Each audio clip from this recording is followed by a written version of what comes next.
Mr. Buffett, how can I make $30 billion? Start young. Charlie's always said that the big thing about it is we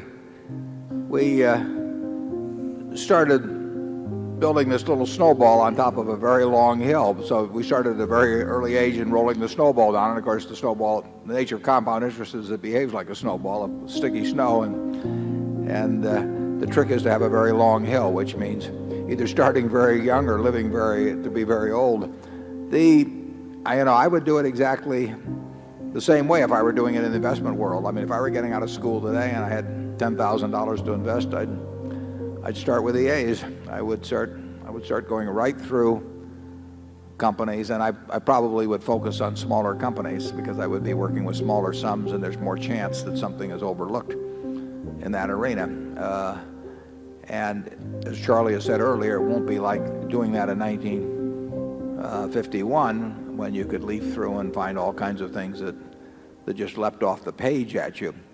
But that's the only way to do it. I mean, you have to buy businesses, or little pieces of businesses called stocks, and you have to buy them at attractive prices, and you have to buy them, and you have to buy into good businesses. And that advice will be the same 100 years from now in terms of investing. That's what it's all about.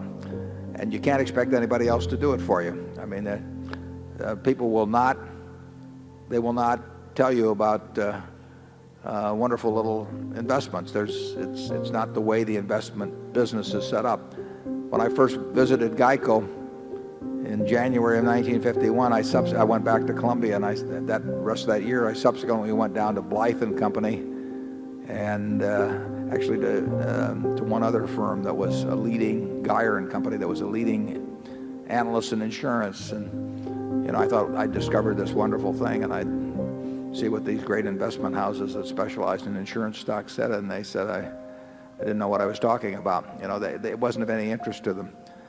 You've got to follow your own. You've got to learn what you know and what you don't know, and within the arena of what you know, you have to pursue it very vigorously and act on it when you find it. And you can't look around for people to agree with you. You can't look around for people to even know what you're talking about. You have to think for yourself. And if you do, you'll find things.